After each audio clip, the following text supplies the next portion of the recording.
अस्सलामुअलैकुम मेरे अज़ीज़ तलबा और तालबात, उम्मीद करता हूँ कि आप सब बखैर व आफ़ियत हैं। मैं हूँ मोहम्मद आतिफ़ याकूब और आप मुझसे पढ़ रहे हैं जमात दहम की फ़िज़िक्स। जमात दहम की फ़िज़िक्स में हम अपनी किताब का यूनिट नंबर 14 करंट इलेक्ट्रिसिटी पढ़ रहे हैं। अपने पिछले दोनों लेक्चर्स में हमने इलेक्ट्रिक करंट के बारे में जितनी भी बहस थी वो मुकम्मल कर ली। अब सीखना ये है कि कैसे पता चलेगा कि इलेक्ट्रिक करंट किसी कंडक्टर में मौजूद है भी या नहीं, और कैसे पता चलेगा कि अगर मौजूद है तो कितना मौजूद है। इस मकसद के लिए हम आज दो आलात पढ़ेंगे जिसका नाम है गलवानोमीटर और एमीटर। गलवानोमीटर बताएगा कि किसी सर्किट में करंट है या नहीं, और एमीटर बताएगा कि वो करंट किस मिकदार में मौजूद है। ना सिर्फ करंट की पैमाइश पढ़ेंगे बल्कि हम पोटेंशियल डिफरेंस का कॉन्सेप्ट भी सीखेंगे और ये भी सीखेंगे कि इलेक्ट्रोमोटिव फोर्स नहीं है बल्कि एनर्जी की एक किस्म है जो कि बैटरी मुहैया करती है एक यूनिट पॉजिटिव चार्ज को, ताकि वो कम पोटेंशियल वाले इलाके से ज़्यादा पोटेंशियल वाले इलाके की तरफ हिजरत कर सके। तो चलें, सफ़र थोड़ा सा लंबा होने वाला है, तो इन सब को सीखने के लिए चलते हैं अपने लाइट बोर्ड की जानिब। जी तो मेरे अजीज़ तलबा और तालबात, हम चूँकि पिछले दो लेक्चर से एक ही बात बार बार करते आ रहे हैं और एक ही चीज़ को बार बार देख रहे हैं, और वो है इलेक्ट्रिक करंट। इलेक्ट्रिक करंट क्या है, किस तरह से कंडक्टर के अंदर बहेगा, ये बातें तो हम कर चुके हैं। अब हमें ये देखना है कि ये जो इलेक्ट्रिक करंट है, अगर हम चाहते हैं कि इसकी मौजूदगी का पता चलाएं, इसको मेजर करें, इसकी पैमाइश करें कि कितना करंट बह रहा है किसी कंडक्टर में से, तो उसके लिए लाजमी तौर पे हमें किसी न किसी आले की ज़रूरत पड़ेगी, हमें किसी न किसी डिवाइस का सहारा लेना पड़ेगा। तो सबसे पहले हम हेडिंग दे लेते हैं कि करंट की पैमाइश किस तरह से की जा सकती है। तो करंट की पैमाइश, इसका मतलब है कि हमने मालूम करना है कि किसी सर्किट में से करंट कितनी मिकदार में बह रहा है। अब इससे पहले कि हम मालूम करें कि किसी सर्किट में से करंट कितनी मिकदार में बह रहा है, हमें यह मालूम करना चाहिए कि अगर मैं किसी कंडक्टर से पता चलाना चाहता हूं कि इसके अंदर करंट बह रहा है या नहीं, यानी मुझे किसी कंडक्टर में करंट की मौजूदगी का पता चलाना है, तो वो पहले अगर पता चल जाए तो फिर हम बाद में पैमाइश करते रहेंगे कि इसमें से बहने वाला करंट कितना है। तो ऐसी डिवाइस, ऐसा आला जो कि इस्तेमाल किया जाता है सिर्फ इस मकसद के लिए कि वो कंडक्टर के अंदर करंट की मौजूदगी का पता चलाए कि करंट है या नहीं, उस डिवाइस को, उस आले को नाम दिया जाता है गलवानोमीटर।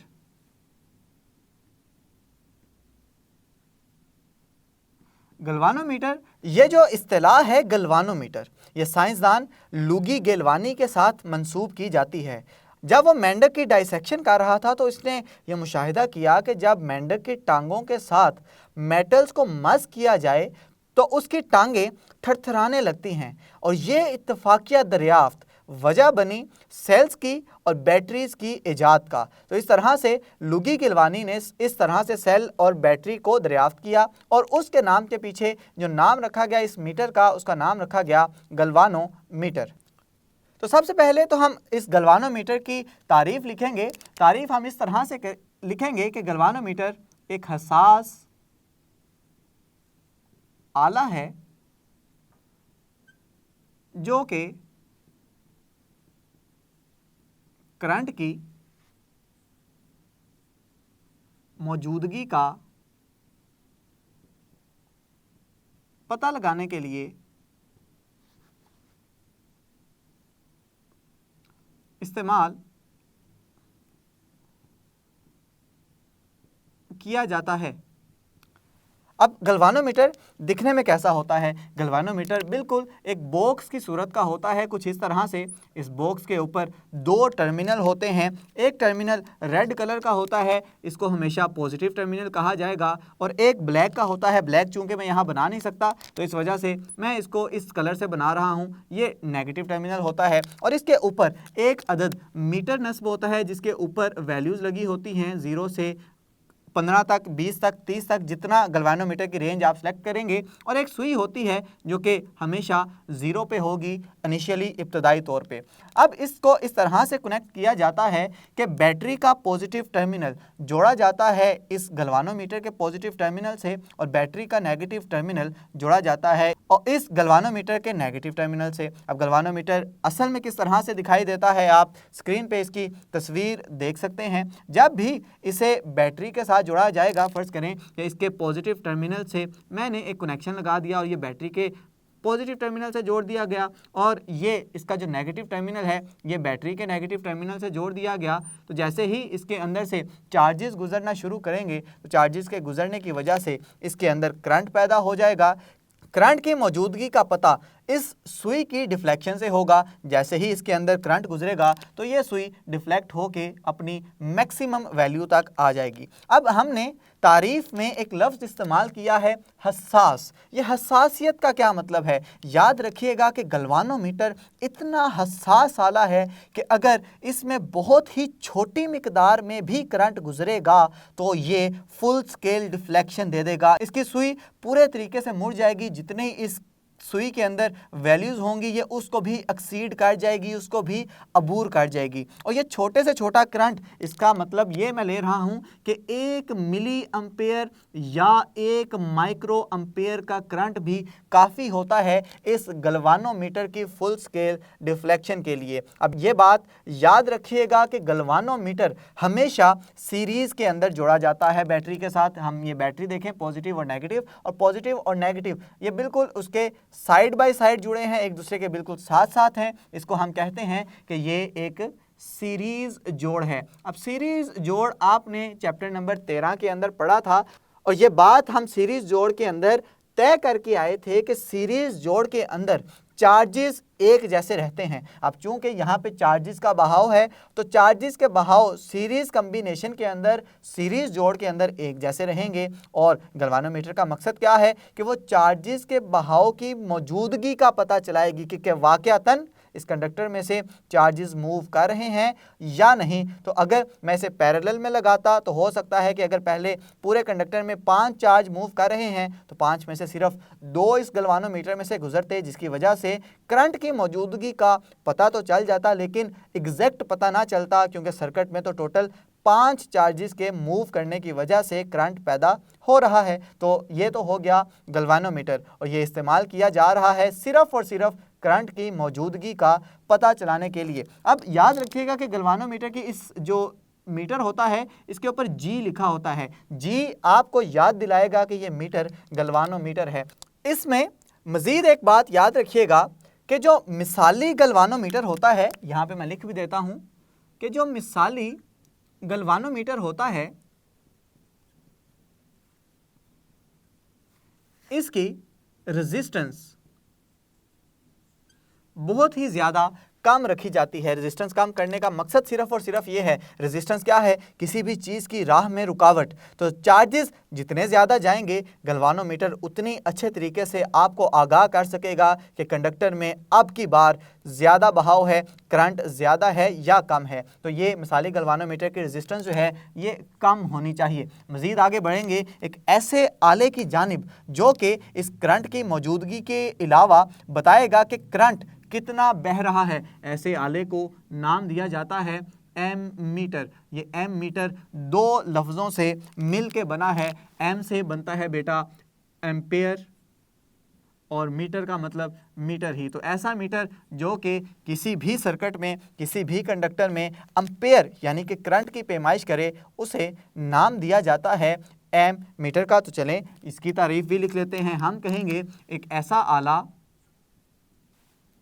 आला जो कि करंट की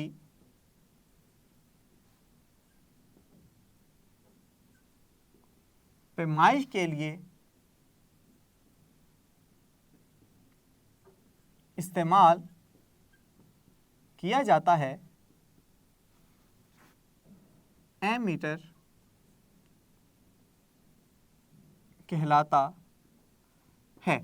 ये एम मीटर भी बिल्कुल गल्वानोमीटर की तरह से ही नज़र आता है, जिसमें एक अदद बॉक्स होगा कुछ इस तरह से, और इस बॉक्स के भी दो टर्मिनल होंगे। जो रेड कलर में होगा वो हमेशा पॉजिटिव टर्मिनल होगा और जो ब्लैक कलर में होगा, अब चूंकि ब्लैक यहाँ भी नहीं बना सकता, इसे डिफरेंट एक कलर से बना रहा हूँ, तो ब्लैक कलर जो होगा ये होगा नेगेटिव टर्मिनल और इसके ऊपर लगा होगा एक अदद मीटर जिसके ऊपर कुछ वैल्यूज़ होंगी और ये वैल्यूज़ के साथ लगी होगी एक अदद सुई। इस एम मीटर का ज़ीरो जो है वो इस जगह पे होता है, तो इस जगह पे अगर ज़ीरो है तो सुई इसकी इब्तदाई तौर पे इस जगह पे रुकी होगी, इस जगह लिखा होगा ए। इस ए को देख के आप समझ जाएंगे कि ये जो मीटर हमें दिया गया है ये एम मीटर है। रिवायती एम मीटर कुछ इस तरह से दिखाई देता है जैसा कि मैंने स्क्रीन पे आपको दिखाया है। हमेशा की तरह दोबारा से क्या करेंगे, सर्किट में जोड़ेंगे इसे और सर्किट में इस तरह से जोड़ेंगे आपके पॉजिटिव टर्मिनल जुड़ा होगा बैटरी के नेगेटिव टर्मिनल से और इसका नेगेटिव टर्मिनल जुड़ा होगा बैटरी के नेगेटिव टर्मिनल से। तो हमेशा की तरह ये भी एम मीटर भी सीरीज़ के साथ जोड़ा जाएगा बैटरी के अंदर और सीरीज़ में जोड़ने का दोबारा से एक ही मकसद है कि ये जो चार्जेस हैं ये एक जैसे गुजरेंगे, चार्जेस एक जैसे गुजरेंगे तो करंट की पैमाइश अच्छी ली जाएगी। और इसके लिए भी वही बात करेंगे कि एम मीटर की जो रेजिस्टेंस है, रेजिस्टेंस ये कम से कम ली जाएगी। कम से कम लेने का फ़ायदा ये होगा कि जितनी रेजिस्टेंस कम होगी उतना ज़्यादा करंट इस सर्किट में से गुजरेगा, जितना ज़्यादा करंट इस सर्किट में से गुजरेगा उतने ही अच्छे तरीके से आप करंट की पैमाइश कर सकते हैं। तो इस तरह से उम्मीद करता हूं कि आपको करंट की पैमाइश के लिए जो गल्वानोमीटर जो करंट की मौजूदगी के लिए इस्तेमाल किया जाएगा और एम मीटर जो कि करंट की पैमाइश के लिए इस्तेमाल किया जाएगा आपको समझ आ गए हैं। चलें मज़ीद बढ़ते हैं अगले एक टॉपिक की जानिब जिसका नाम है पोटेंशियल डिफरेंस। जी तो हम समझ चुके हैं कि इलेक्ट्रिक करंट में क्या क्या चीज़ें हमने समझनी है वो सब कुछ समझ चुके हैं। इलेक्ट्रिक करंट को मेजर किस तरह से किया जाता है, किस तरह से उसकी मौजूदगी का पता चलाया जा सकता है, ये तो बातें हो गई। अब एक अगले कदम की जानिब बढ़ेंगे जिसका नाम है पोटेंशियल डिफरेंस। अब यहाँ पे बच्चे कन्फ्यूजन का शिकार होते हैं, वो कहते हैं कि सर पोटेंशियल डिफरेंस आपने चैप्टर नंबर 13 में भी पढ़ाया है, चैप्टर नंबर 14 में भी पढ़ा रहे हैं, तो क्या वो वाला पोटेंशियल डिफरेंस इस पोटेंशियल डिफरेंस से अलग है?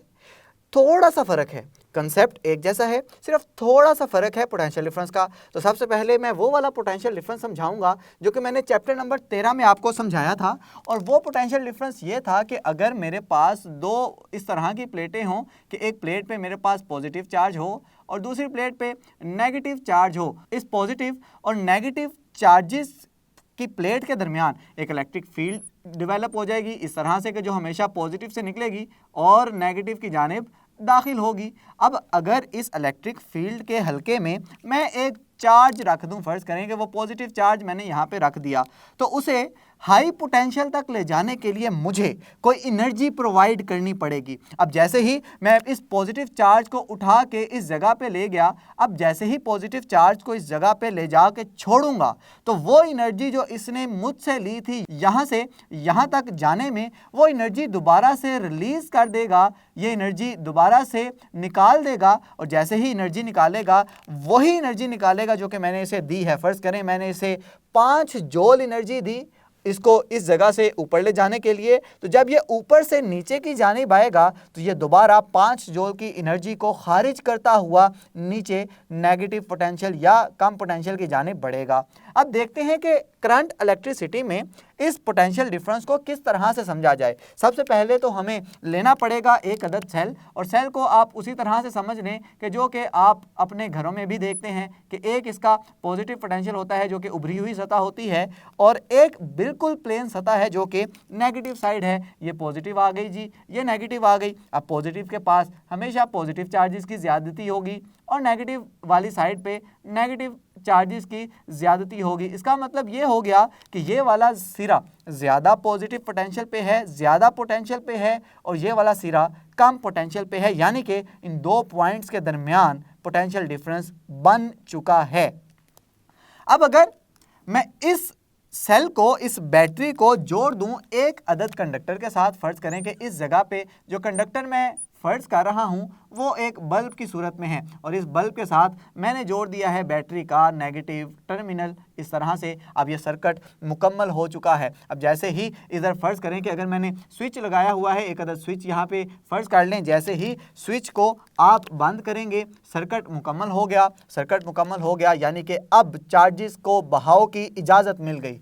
चार्जेस को बहाव की इजाज़त मिल चुकी है। यहाँ से पॉजिटिव चार्ज निकलेगा और अपना चक्कर कंप्लीट करेगा इस हाई पोटेंशियल वाले इलाके से लो पोटेंशियल वाले इलाके की जानिब और पहुँच जाएगा इस नेगेटिव जगह पे। अब लो पोटेंशियल से हाई पोटेंशियल पे कैसे जाएगा?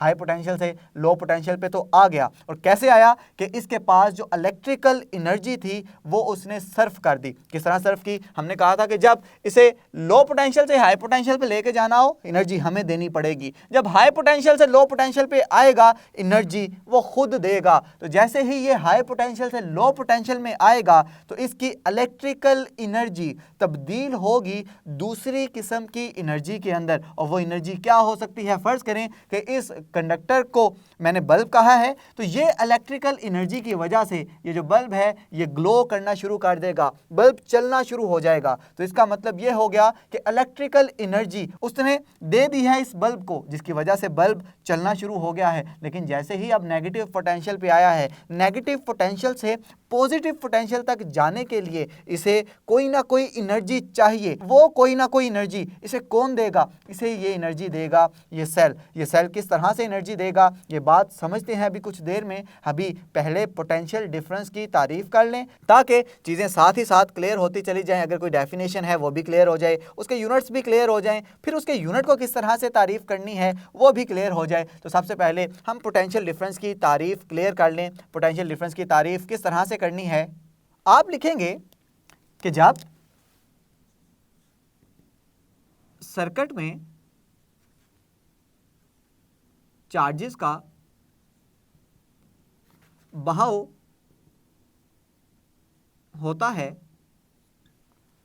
तो दोनों सिरों पर मौजूद पोटेंशियल डिफरेंस की इलेक्ट्रिकल एनर्जी को एनर्जी की दूसरी हालतों में सर्फ का मतलब है खर्च करना, सर्फ करने का बाइस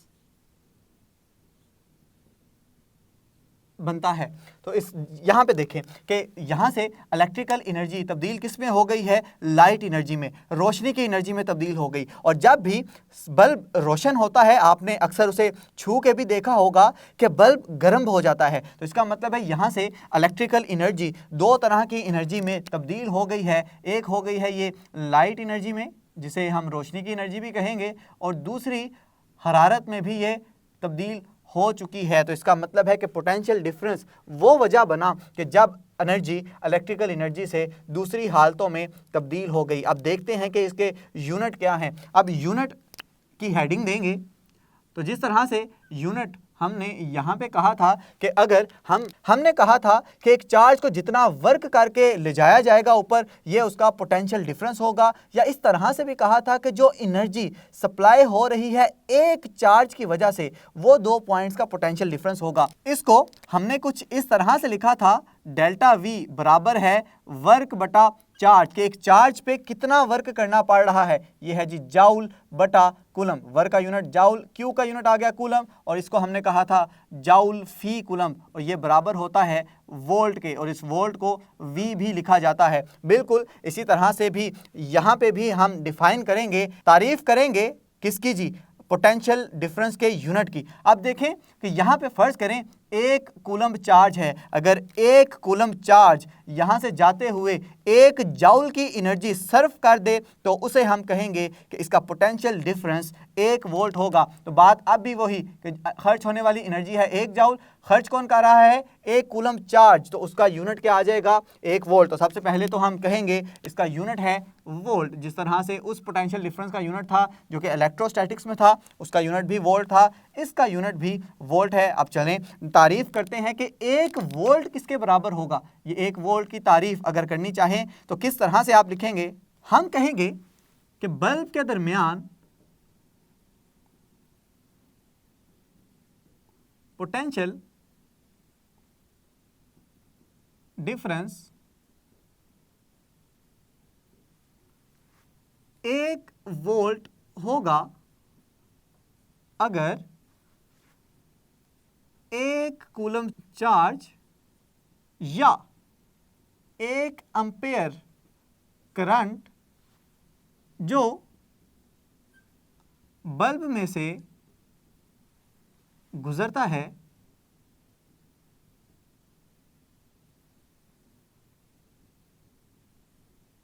एक जाउल या 1 जूल एनर्जी सर्व करे। और इसको आप इस तरह से भी लिख सकते हैं कि चूंकि फार्मूला है V बराबर है W/Q, तो इसका मतलब है जाउल बटा कूलम्ब, और जब आप चाहते हैं 1 वोल्ट हो तो जो एनर्जी खर्च हो रही है वो भी 1 जाउल होनी चाहिए और जो चार्ज है वो भी 1 कूलम्ब का होना चाहिए। तो इस तरह से आप वोल्ट की तारीफ भी कर सकते हैं। तो इसी के साथ हमारी पोटेंशियल डिफरेंस वाली बात तो ख़त्म हो गई। बात ये हुई है कि जब भी चार्ज हाई पोटेंशियल से लो पोटेंशियल की जानिब मूव करेगा तो अपनी इलेक्ट्रिकल एनर्जी तब्दील कर देगा। किस हालतों में?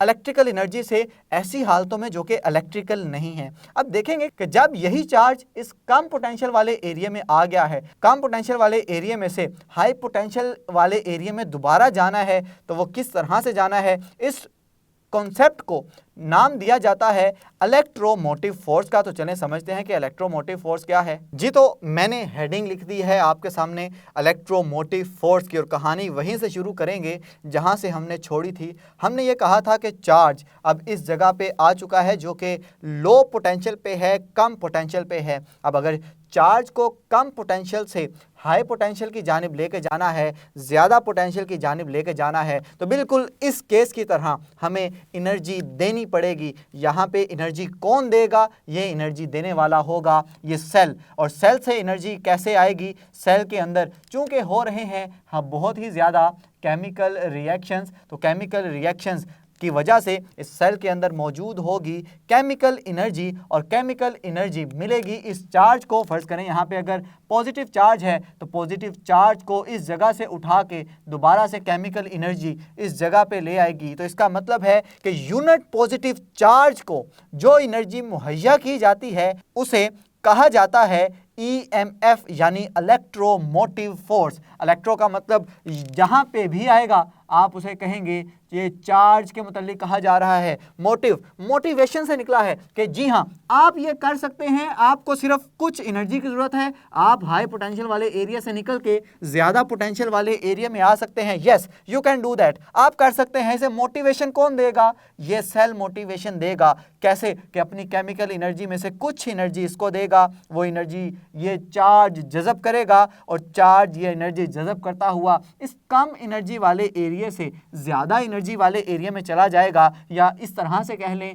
कि कम पोटेंशियल वाले एरिया में से ज़्यादा पोटेंशियल वाले एरिया में चला जाएगा। तो यहाँ पे देखें क्या हो रहा है, वहाँ पोटेंशियल डिफरेंस में क्या हो रहा था? इलेक्ट्रिकल एनर्जी तब्दील हो रही थी दूसरी ऐसी एनर्जी की किस्मों के अंदर जो कि इलेक्ट्रिकल नहीं है, यानी इलेक्ट्रिकल तब्दील हो रही थी नॉन इलेक्ट्रिकल एनर्जी में। यहाँ पे क्या हो रहा है? यहाँ पे नॉन इलेक्ट्रिकल एनर्जी तब्दील हो रही है इलेक्ट्रिकल एनर्जी में। ना सिर्फ ये सेल या बैटरी EMF प्रोवाइड करती है, EMF मुहैया करती है, बल्कि हमारे पास जो जनरेटर हैं वो भी EMF दे सकते हैं, जो थर्मोकपल हैं वो भी EMF दे सकते हैं। फ़र्क क्या होगा? चलें अभी देख लेते हैं। हमने कहा है जो बैटरी है ये भी एक सोर्स है EMF का, जो जनरेटर है ये भी एक सोर्स है EMF का, और साथ ही साथ मैं ये कह रहा हूँ कि थर्मोकपल ये भी एक सोर्स है किस चीज़ का, ईएमएफ का। अब देखें बैटरी में हम देख रहे हैं कि क्या चीज़ तब्दील हो रही है, बैटरी में केमिकल एनर्जी तब्दील हो रही है किस चीज़ के अंदर, इलेक्ट्रिकल एनर्जी के अंदर। जनरेटर में क्या होगा, जनरेटर के पास होती है हमेशा मैकेनिकल एनर्जी, तो ये मैकेनिकल एनर्जी तब्दील हो जाएगी इलेक्ट्रिकल एनर्जी में। और थर्मोकपल क्या करेगा, थर्म का मतलब हरारत, यानी इसके पास हरारती एनर्जी है और ये हरारती एनर्जी तब्दील हो जाएगी इन दी एंड, आखिरकार इलेक्ट्रिकल एनर्जी में। तो देखें हमारे पास एंड फॉर्म एक ही है, इलेक्ट्रिकल इलेक्ट्रिकल इलेक्ट्रिकल। तो इससे हम ईएमएफ की ये तारीफ कर सकते हैं कि इलेक्ट्रोमोटिव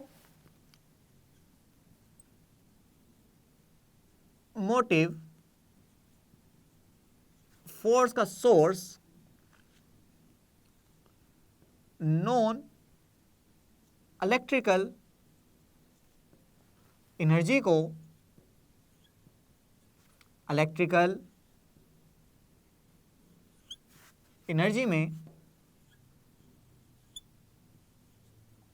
तब्दील करता है। ये तो हो गई एक तारीफ। आपकी किताब वाला कहता है कि ये वो एनर्जी है जो बंद सर्किट से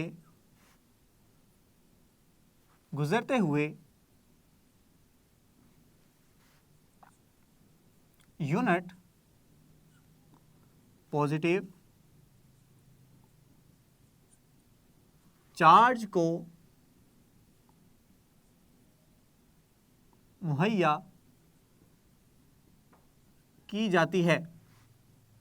अब अगर इस तारीफ से हम फार्मूला लिखना चाहें तो फार्मूला लिखना कोई मुश्किल बात नहीं है हमारे पास। हम कहेंगे कि ईएमएफ एक एनर्जी है जो कि दी जा रही है, ये वर्क एनर्जी की सूरत है, ये दी जा रही है किसको, एक चार्ज को। अब अगर एनर्जी के यूनिट हों जाउल, चार्ज का यूनिट हो कूलम, तो ये बन जाएगा जाउल फी कूलम, और जाउल फी कूलम किसके बराबर होता है जी, वोल्ट के बराबर होता है, और वोल्ट को हम बड़े वी के ज़रिए लिखते हैं। तो ईएमएफ का यूनिट क्या बना, वोल्ट बना। अब अगर आपसे कहा जाए कि ईएमएफ के हवाले से आप वोल्ट की तारीफ लिखें तो वो तारीफ आप किस तरह से लिखेंगे, आप इसको इस तरह से कहेंगे कि अगर एक कूलम चार्ज बंद सर्किट में से गुजरता है और बैटरी उसको 1 जॉल एनर्जी मुहैया करती है तो उसकी ईएमएफ 1 जॉल होगी। तो चलें इसको लफ्ज़ों की ज़ुबान देते हैं। अगर एक कूलम पॉजिटिव चार्ज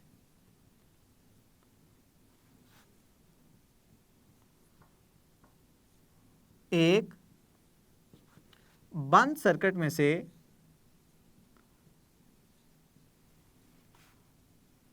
गुजरता है और बैटरी उसको 1 जॉल एनर्जी मुहैया करती है तो उसकी ईएमएफ 1 वोल्ट होगी। ये लें जी, ईएमएफ के यूनिट्स जो वोल्ट हैं उसकी तारीफ भी आपके सामने लिखी जा चुकी है। अब अक्सर बच्चे इस बात पे कंफ्यूज होते हैं कि इलेक्ट्रोमोटिव फोर्स, तो वो समझते हैं कि इलेक्ट्रोमोटिव फोर्स एक फोर्स है। तो याद रखिएगा, इलेक्ट्रोमोटिव फोर्स एक फोर्स नहीं है बल्कि ये एनर्जी है जो कि मुहैया की जाती है बैटरी की जानिब। तो आप दोनों का फ़र्क सुन लें कि पोटेंशियल डिफरेंस में क्या हो रहा था। बैटरी से एनर्जी लेके दूसरे लोगों को दी जा रही थी, दूसरे लोगों से मुराद है बल्ब को दी जा रही थी, कंडक्टर को दी जा रही थी, लेकिन यहाँ पे बैटरी से एनर्जी लेते हुए इस कम पोटेंशियल वाले इलाके से ज़्यादा पोटेंशियल वाले इलाके में पहुँचा जा रहा है।